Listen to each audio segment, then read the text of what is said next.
किसी ने क्या सुंदर कहा है कि जो भी तेरे बस में नहीं उसे उस पर छोड़ दे, वो सब देख लेगा। नमस्कार दोस्तों, मैं हूं सचिन और स्वागत है आपका मेरे चैनल जिंदगी मेरी और आपकी कहानी में।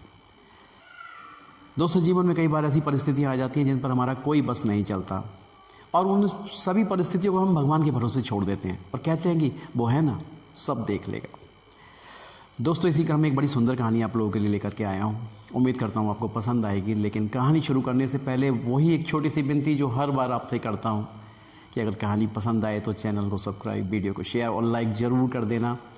तो आइए शुरू करते हैं कहानी कुछ इस प्रकार से है कि एक व्यक्ति जिसका नाम रामेश्वर प्रसाद है, उनकी 3 बेटियां हैं। वो एक कस्बे में रहते थे, रेलवे में नौकरी करते थे। रेलवे में बहुत छोटी सी उनकी एक नौकरी थी, पोर्टर के पद पे वो काम किया करते थे और जिसमें तनख्वाह भी उनकी कोई ज़्यादा नहीं थी। लेकिन उस छोटी सी तनख्वाह में भी उन्होंने अपनी बेटियों को पढ़ाने लिखाने में कोई कसर नहीं छोड़ी। जितना कर सकते थे उन्होंने उसको पढ़ाया, बच्चों को पढ़ाया। कई बार लोग उनसे कहा भी करते थे, अरे रामेश्वर, क्यों इतना बेटियों पे खर्च कर रहे हो? तो पराया धन है, एक दिन इनकी शादी हो जाएगी, चली जाएंगी, पैसा जोड़ के रखो, तुम्हारे बुढ़ापे में काम आएगा। तो वो लोगों से यही कहते थे, अरे कोई बात नहीं, मुरली वाला है ना, वो देख लेगा। तो धीरे धीरे समय बीतता गया, लड़कियां पढ़ लिख करके अच्छी जॉब पे चली गई और उनको पढ़ाने लिखाने के लिए रामेश्वर जी ने वहीं कस्बे के एक साहूकार से काफ़ी सारा पैसा उधार भी लिया था और उसको भरोसा दिलाया था कि वो समय रहते उसको चुका देगा, क्योंकि एक अच्छे इंसान थे। तो पैसा साहूकार ने भी दे दिया। समय जैसे जैसे बीतता गया, लड़कियों की शादी हो गई। एक दिन सभी लड़कियां अपने पति के साथ में रामेश्वर जी के घर पे आती हैं और पिताजी से कहती हैं कि अब तो हम पढ़ लिख भी गए हैं, अच्छी जॉब पे भी हैं, अब आप एक काम करो, वो जो आपने उधार पैसा लिया था ना साहूकार से, और वो आप लौटा दो। और 1 लाख रुपए करीब रामेश्वर जी को देती हैं। बोले ये पैसा आप जा कर के उनको दे आओ और सारा का सारा जो हमारे लिए आपने उधार वगैरह लिया था वो चुका दो। रामेश्वर जी पैसा लेकर के जाते हैं साहूकार के पास। बोलते हैं, लाला जी, जो भी उधार मैंने लिया था आपसे वो मेरा हिसाब किताब मुझे बता दो, मैं आज वो सारा पैसा आपका चुका दूंगा। तो लाला जी पर्ची निकालते हैं, उसमें सारा हिसाब किताब देख करके एक पर्ची बना के इनको देते हैं कि भाई आपके ऊपर इतना पैसा निकल रहा है। और तो रामेश्वर जी वो सारा पैसा उनको दे देते हैं। रिसीविंग के तौर पे लाला एक पर्ची देता है, कहता है इसको साइन करके आप दे दो मेरे को और अब मैं भी इस पर साइन कर देता हूँ। तो रामेश्वर जी बोलते हैं, भाई मुझे तो पढ़ना लिखना आता नहीं है, लाला जी आप ही देख लो क्या देखना है इसमें, जो लिखना है लिख दो, मैंने तो पैसे दे दिए ना आपको। तभी लाला जी का दिमाग चलना शुरू हो जाता है और वो कहते हैं, अरे अरे मैंने कुछ इसमें कुछ थोड़ा सा रह गया, ज़रा पर्ची देना। तो वो जो मैंने आपको दिया, तो लाला जी जो रामेश्वर जी हैं वो सीधे स्वभाव पर्ची वो लाला को वापस कर देते हैं। लाला वो पर्ची बदल देता है, उसकी जगह दूसरी पर्ची रामेश्वर जी को थमा देता है, जिसमें रामेश्वर जी के ऊपर देनदारी निकाल देता है 70-80 हज़ार की। ये सीधे से आदमी, इन्होंने पैसा दे दिया था, इन्होंने कोई बात नहीं की कि इस पर्ची में क्या लिखा है। उन्होंने यही सोचा कि भाई रिसीविंग दी है, उठा के अपनी जेब में रख के लाला को नमस्कार करके अपने घर आ जाते हैं। 2-3 महीने के बाद लाला घर पहुंच जाता है।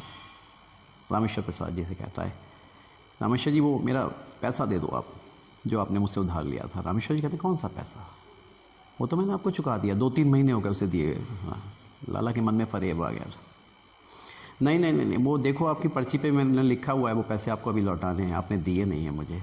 वो पर्ची निकाल के देते हैं, भाई मुझे तो पढ़ना आता नहीं है। और उससे एक व्यक्ति को बुलाते हैं, बोले ज़रा पढ़ के पता इसमें क्या लिखा है। बोले जी इसमें 80,000 रुपये लिखे हैं जो आपने अभी लाला को देने हैं।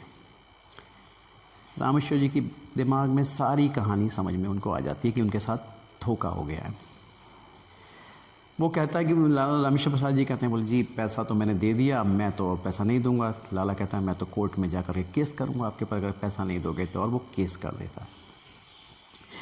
जज साहब के सामने एक निश्चित तारीख को रामेश्वर जी को पेश होने को कहा जाता है। रामेश्वर जी जाते हैं, तो जब जज पूछता है उनसे कि भाई बताइए क्या हुआ, तो बोले जी इस तारीख को मैंने इनको पैसा दिया था, इन्होंने जो मुझे रिसीविंग की पर्ची दी थी वो मेरे पास थी, और फिर उन्होंने मुझसे वो पर्ची दोबारा मांगी और मुझे पर्ची लौटा दी। मुझे क्या पता कि उस पर्ची में इन्होंने सब कुछ बदल दिया है, मेरे ऊपर देनदारी निकाल दी है। तो जज साहब कहते हैं, वो पर्ची है आपके पास? बोले हाँ है। तो पर्ची दे देते हैं रामेश्वर जी, सीधे स्वभाव।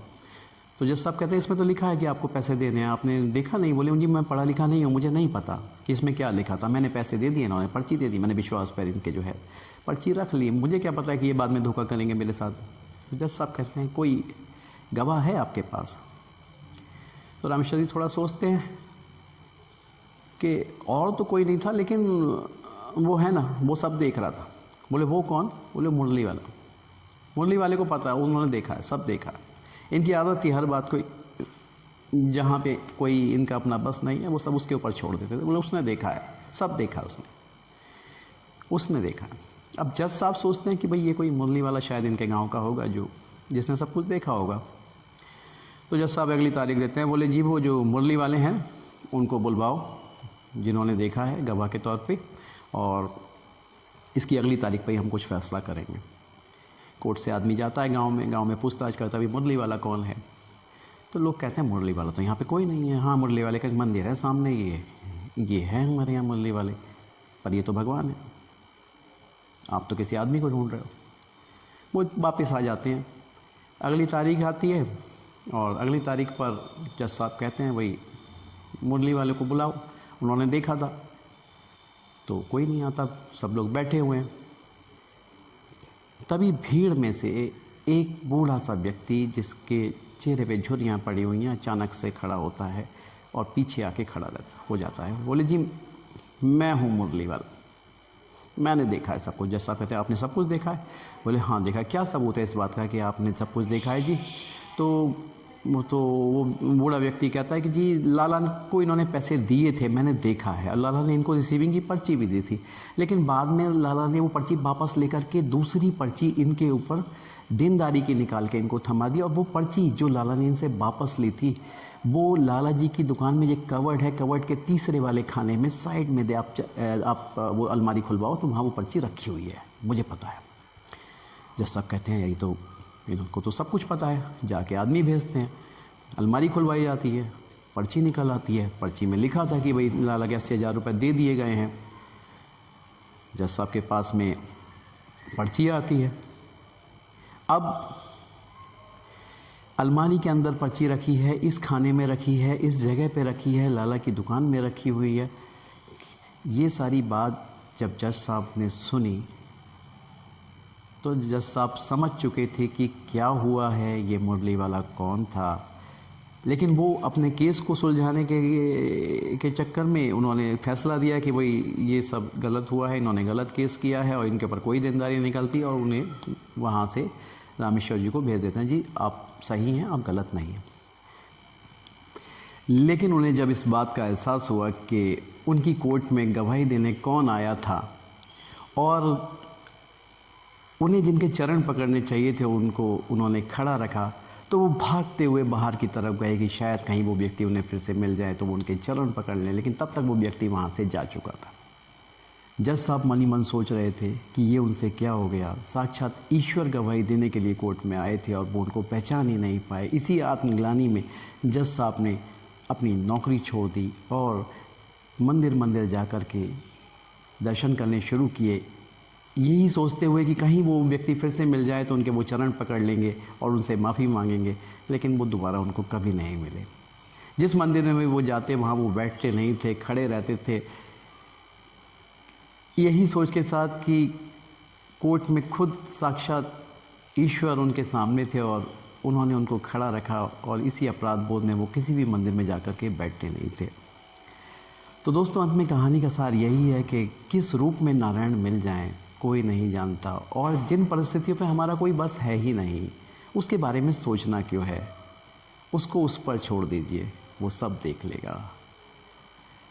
फिर मिलूँगा आपसे एक नई कहानी के साथ। तब तक अपना और अपने अपनों का ख्याल रखें, खुश रहें, मस्त रहें। नमस्कार।